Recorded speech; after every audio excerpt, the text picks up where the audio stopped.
અધિકારીએ જે ગુજરાતની ધરતી અને બનાસકાંઠાના પુત્ર થઈ અને તેને કલંકિત કર્યું છે, દુઃખદ બાબત છે કે હસમુખભાઈને હટાવે, એમનું નામ પણ હસમુખને કાળમુખ રાખવું જોઈએ. નીટ યુજી 2026 નું પેપર લીક થયું અને ત્યારબાદ આખી પરીક્ષા રદ કરાવી દેવામાં આવી. આ મુદ્દો હજુ તો ચર્ચામાં છે. હજુ તો આ મુદ્દે વિદ્યાર્થીઓ વિરોધ પ્રદર્શનો કરી રહ્યા છે. એવામાં હવે જીપીએસસી ફરી વિવાદમાં આવ્યું છે. જીપીએસસી વિવાદમાં આવ્યું છે અને જીપીએસસીના જે ચેરમેન છે હસમુખ પટેલ, તેમના ઉપર ખૂબ જ ગંભીર આરોપ લાગ્યા છે. જાતિવાદના આરોપ લગાવવામાં આવ્યા છે. આ સિવાય એવું પણ કહેવામાં આવ્યું કે જે હસમુખ પટેલે છે તેમનું નામ બદલીને કાળમુખ કરી દેવું જોઈએ. હવે આવું કોણે કહ્યું છે, શા માટે કહ્યું છે અને શું ખરેખર હસમુખ પટેલ જાતિવાદી છે અને શા માટે તેમના પર આવા જાતિવાદીનો ધબ્બો લાગી રહ્યો છે, તેના વિશે વિસ્તારથી ચર્ચા કરવી છે. નમસ્કાર, તમે જોઈ રહ્યા છો ચક્રવાત ન્યૂઝ. હું આપની સાથે હેમંત.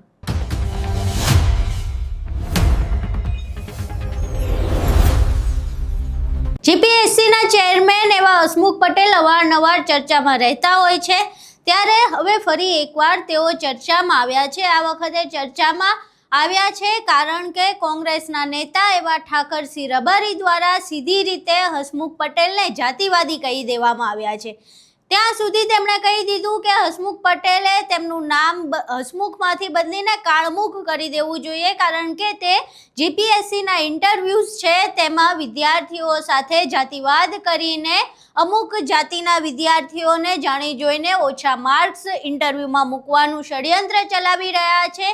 જે અમુક જાતિના લોકો છે તેમણે મેઇન્સ અને પ્રિલિમ્સમાં ખૂબ જ સારા માર્ક્સ મેળવ્યા હોય, પરંતુ જેવું જીપીએસસીના હસમુખ પટેલની પેનલમાં ઇન્ટરવ્યૂ આવે કે તરત જ તેમના માર્ક એટલા ઓછા થઈ જાય કે તેની સીધી જ અસર તેમના રિઝલ્ટ ઉપર દેખાઈ આવે છે. અહીં સાંભળીએ કે ઠાકરસિંહ રબારી આખી ઘટનામાં હસમુખ પટેલ પર શા માટે પ્રહાર કરી રહ્યા છે અને આટલા ગંભીર આરોપ લગાવતા શું કહી રહ્યા છે. જય શ્રી કૃષ્ણ. ગુજરાત જીપીએસસીની પરીક્ષા બાબતે ઘણા સમયથી ચર્ચાઓ ચાલતી હતી, પરંતુ અભ્યાસ કર્યા સિવાય ક્યારે કોઈ બાબતની ચર્ચા ના કરવી જોઈએ. હસમુખ પટેલ એના જે વિધિવત રીતે જીપીએસસીની પરીક્ષાઓ લે છે, બંધારણીય હોદ્દા ઉપર બેઠા, પરંતુ મારી દ્રષ્ટિએ હસમુખ પટેલ નામ કેવું એ પણ મને દુઃખ લાગે છે. મને ખૂબ હસમુખ પટેલ ઉપર પ્રેમ હતો કે મારા બનાસકાંઠાના પનોતા પુત્ર હોય ને આવડી જવાબદારી જ્યારે હોય, પરંતુ આજે દુઃખ લાગે છે. તમારા પિતાશ્રી બાલુંદ્રા ગામમાં તમારો જન્મ થયો છે, અમીરગઢ તાલુકાનો, અને બનાસકાંઠાનો આપ ગૌરવ હતા, પરંતુ તમે પટેલ નામ પાછળ તો લગાડવું જ ના જોઈએ, કારણ કે પટેલો તો આ દેશની આઝાદી અપાવવા માટે સરદાર પટેલે આઝાદી અપાવી. તમારા નામ પાછળ અને હસમુખો ચહેરો, આવું સુંદર નામ, અને તમારા કર્મો કાળા થઈ. હસમુખ નહીં પણ કાળમુખ નામ તમારું રાખવું જોઈએ. કે તમે અગાઉ પણ બનાસકાંઠાના એક ચૌધરી યુવાનની પરીક્ષામાં લેખિતમાં જેના માર્ક્સ ફૂલ હતા, છતાં ઇન્ટરવ્યુમાં આપે કાપી, એ જ દીકરો યુપીએસસીની પરીક્ષા ચૌધરી યુવાન અગાઉ પાસ કરી. ત્યારે હું તો દેશના વડાપ્રધાન નરેન્દ્ર મોદી અને ગુજરાતના મુખ્યમંત્રીને કહેવા માંગુ, તમે હજુ સબક લેતા નથી. એ વખતે પણ હસમુખ પટેલે મોટો છબરડો કરીને યુવાનને અન્યાય કર્યો હતો. આવા અન્યાય આ વખતની પરીક્ષામાં મારા સમાજનો દીકરો નરેશભાઈ આયદાનભાઈ રબારી ગુજરાતમાં જીપીએસસીમાં ટોપ લેવલ ઉપર આવ્યો, અને તમે ઇન્ટરવ્યુમાં એને હાવ અન્યાય કર્યો અને 20મા નંબરે ગુજરાતમાં આવ્યો. એ થોડા સારું બચી ગયો, બાકી એ જીપીએસસી ક્લાસ 2 બનતો અધિકારી બનતો રહી ગયો.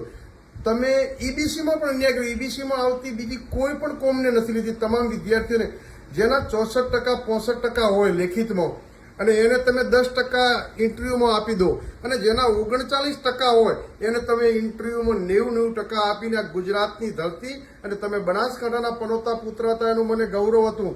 તમારું ગુજરાતના આઈપીએસ કેડરમાં નામ હતું કે હસમુખ પટેલ એટલે નોન કરપ્ટેડ અધિકારી, અને બનાસકાંઠાના પુત્ર તરીકે સૌ બનાસવાસીઓને ગૌરવ હતું, પરંતુ તમે તમારા નામને લજવ્યું છે.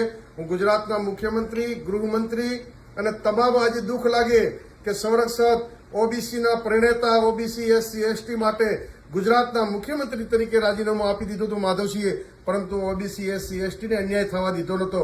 આજે જ્યારે ઓબીસી એસસી એસટી સમાજો હોય કે ઈબીસીના તમામ સમાજ, તમે જાતિવાદનું ઝેર ફેલાવીને આજે દીકરાઓ પોતાના ઉજ્જવળ ભવિષ્ય માટે જીપીએસસીની પરીક્ષા આપતા હોય, અને તમે એને તમારા પાપના ઘડાઓ તમે અન્યાય કરો. તમે કરપ્શન નથી કરતા, તો તમે જેના 64-65% હોય એને તમે ઇન્ટરવ્યુમાં 10% 15% આપીને અન્યાય કરી રહ્યા છો, અને જેને 39% હોય 40%, એને તમે ઇન્ટરવ્યુમાં 90% આપો, માત્ર ને માત્ર એક જ વ્યક્તિઓને આવું અન્યાયકારી વલણ તમે બંધારણીય હોદ્દા પર બેહીને કરી રહ્યા છો. ત્યારે ગુજરાત સરકારના માનનીય મુખ્યમંત્રી શ્રી, માનનીય ડેપ્યુટી મુખ્યમંત્રી શ્રી હર્ષભાઈ સંઘવીને વિનંતી કરું છું કે તમામ સમાજોને અન્યાય થઈ રહ્યો છે, અને આ હસમુખભાઈ જે જાતિવાદનો ઝેર ફેલાવીને ગુજરાતની ધરતીને કલંકિત કરવાનું કામ કર્યા છે, તાત્કાલિક એમને આ બંધારણીય હોદ્દા ઉપરથી નહીં હટાવવામાં આવે તો ગુજરાતના તમામ સમાજો સડકથી સંસદ સુધી જ્યાં લડવું પડે ત્યાં લડશે.